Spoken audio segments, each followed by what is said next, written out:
Students, आज से हम अपनी बुक का चैप्टर नंबर 5 स्टार्ट करेंगे and this chapter is about transverse waves.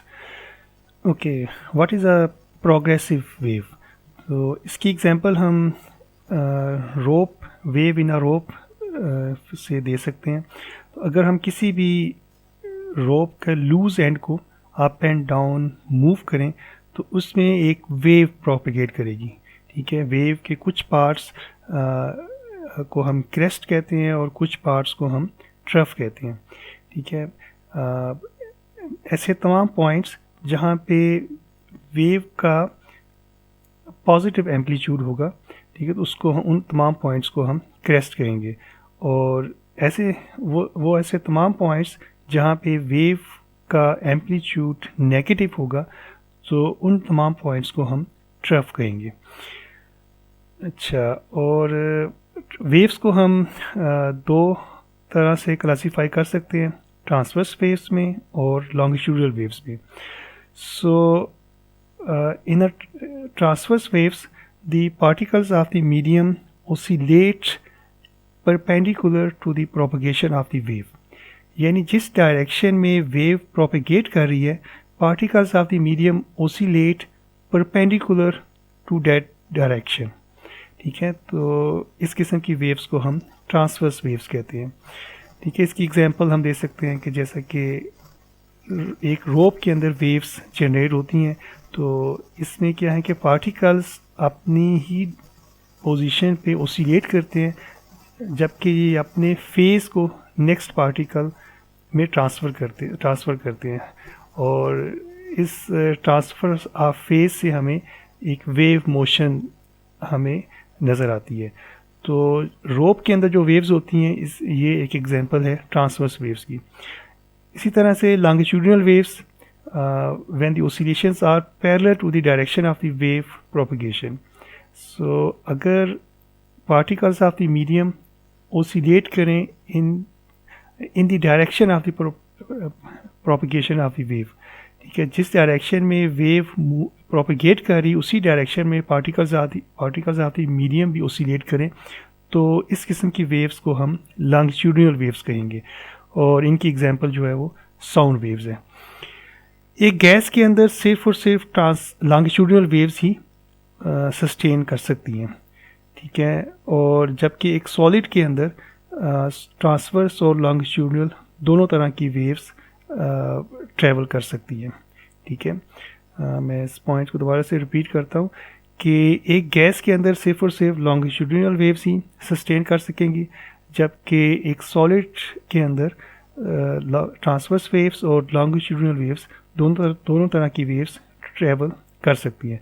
इस पॉइंट को हम नेक्स्ट चैप्टर में ज़्यादा डिटेल में भी डिस्कस करेंगे। अच्छा, फिर एक वेव्स स्टैंडिंग वेव्स होती हैं। ठीक है, अगर हम जैसा कि एक वायलिन स्ट्रिंग की एग्जांपल हम दे सकते हैं, या एक रोप को अगर हम उसके दोनों एंड्स को अगर हम फिक्स कर दें, so at both fix ends wave will reflect back. ठीक है, दोनों फिक्स एंड से क्या होगा कि वेव जो क्या होगी रिफ्लेक्ट बैक होके आएंगी। तो इस तरह से जो वेव्स बनेगी, उन वेव्स को हम कहते हैं स्टैंडिंग वेव्स कहते हैं हम उनको। फिर वेव्स को कुछ हम प्लेन वेव्स और स्फेरिकल वेव्स में भी कैटेगराइज कर सकते हैं। So the plane wave is a wave whose wave fronts are parallel planes. अगर किसी भी वेव के जो वेव फ्रंट्स हैं, अगर वो पैरेलल प्लेन्स होंगे तो उनको हम प्लेन वेव्स कहेंगे। और इसी तरह उनके वेव फ्रंट्स की शेप अगर सफ़ेयर्स होंगे तो उस किस्म की वेव को हम स्फेरिकल वेव कहेंगे। वेव फ्रंट क्या होते हैं? If we join all those points which are in phase, so in other words I can say that the locus of all those points which are in phase, it is known as wave front. यानी हम उन तमाम points को join कर दें जो कि इन phase हों, तो इस तरह से हमारे पास जो भी शेप बनेगी उसको हम वेव फ्रंट कहेंगे। अगर ये वेव फ्रंट जो है वो एक पैरेलल प्लेन्स हों तो इसको हम प्लेन वेव्स कहेंगे, और अगर ये कंसेंट्रिक सफ़ेयर्स हों तो उसको हम स्फेरिकल वेव कहेंगे। अच्छा, एक वेव को पहले हमने डिस्कस किया कि वो क्रेस्ट्स और ट्रफ्स की फॉर्म में ट्रैवल करती हैं। क्रेस्ट्स वो तमाम पॉइंट्स हैं जहाँ पे वेव का जो फेज़ है वो हम ये कहें कि वेव जो है उसका पॉजिटिव एम्पलीट्यूड है, ठीक है। यानी क्रेस्ट के तमाम पॉइंट्स पे सेम फेज़ होता है उसका, ठीक है। तो यहाँ से देखेंगे, अगर हम लाइंस को रिप्रेजेंट करें, that if the lines are representing here, lines dark lines are these spheres, these solid lines are these solid lines in a sphere are representing here the crests. So then a wavefront would be at a wavefront the phase of the wave would be same, ठीक है। Crest पे जैसे कि maximum amplitude है और positive amplitude है, ठीक है। तो वेव फ्रंट पे तमाम पॉइंट्स पे जितने भी पॉइंट्स होंगे वहाँ पे एक वेव का सेम फेज होगा, ठीक है। और इसी तरह the space between two planes we can represent it as a trough, ठीक है। तो यहाँ पे वो तमाम पॉइंट्स होंगे जिनका नेगेटिव एम्पलीट्यूड है। वेव्स की वेलोसिटीज़, जब भी वेव मूव करेगी तो तीन किस्म की वेलोसिटीज़ को हम डिस्कस कर सकते हैं: the particle velocity, the wave और phase velocity and the group velocity. So particle velocity क्या है? जैसे कि ट्रांसवर्स वेव में हमने कहा कि पार्टिकल्स जो है अपनी ही पोजीशन पे ओसिलेट करते हैं, जबकि फेज़ को ये नेक्स्ट पार्टिकल को ट्रांसफ़र करते हैं। तो पार्टिकल जिस वेलोसिटी के साथ ओसिलेट करेगा उसको हम पार्टिकल वेलोसिटी कहेंगे, ठीक है।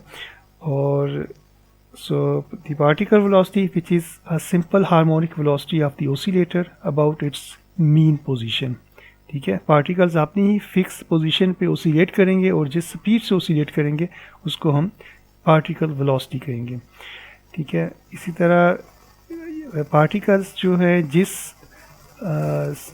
स्पीड से फेस को नेक्स्ट पार्टिकल पे ट्रांसफ़र करेंगे उसको हम फेस वेलोसिटी या वेव वेलोसिटी कहेंगे, ठीक है। In other words we can say that the speed of the wave fronts would be the wave velocity. जिस स्पीड के साथ या जिस वेलोसिटी के साथ वेव फ्रंट्स ट्रैवल करेंगे तो इसको हम कह सकते हैं कि ये वेव वेलोसिटी होगी या फेज़ वेलोसिटी होगी। या हम इसको ऐसे भी कह सकते हैं कि एक रोप के अंदर जो एक वेव ट्रैवल कर रही है, ठीक है, उस वेव जिस स्पीड के साथ वो वेव ट्रैवल कर रही है उसको हम वेव वेलोसिटी कहते हैं। Third type of velocity is known as the group velocity, ठीक है। वेव्स जो हैं ऐसा होता है कि समटाइम्स ग्रुप्स की फॉर्म में ट्रैवल करती हैं, जैसा कि सनलाइट, वाइट लाइट हमें सन से आती है। So that is a group of different velocity, ठीक है। एक वाइट लाइट में डिफरेंट कलर्स की लाइट होती है, ठीक है, और उनके कम्बिनेशन से हमें वाइट कलर मिलता है। इस किस्म के ग्रुप ऑफ वेव्स में हर कंपोनेंट की इंडिविजुअल वेलोसिटी होती है, ठीक है। सिर्फ फ्री स्पेस के अंदर अगर हम वाइट लाइट की एग्जांपल दें तो सिर्फ फ्री स्पेस में हर कंपोनेंट की वेलोसिटी सेम होगी।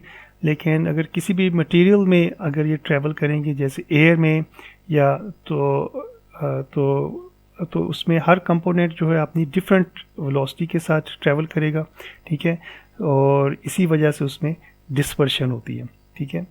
सो अगर एक ग्रुप की फॉर्म में डिफरेंट वेव्स एक ग्रुप की फॉर्म में ट्रैवल कर रही हैं तो उस पूरे ग्रुप की जो वेलोसिटी होगी उसको हम ग्रुप वेलोसिटी कहेंगे। लेकिन जब भी जैसे ही ये ग्रुप वेलोसिटी या ये ग्रुप जो अगर किसी मटेरियल में से पास होगा तो this group will disperse into its individual components. और इसकी रीज़न यही है कि हर कंपोनेंट की विद रिस्पेक्ट टू मटेरियल उसकी वेलोसिटी डिफरेंट होती है।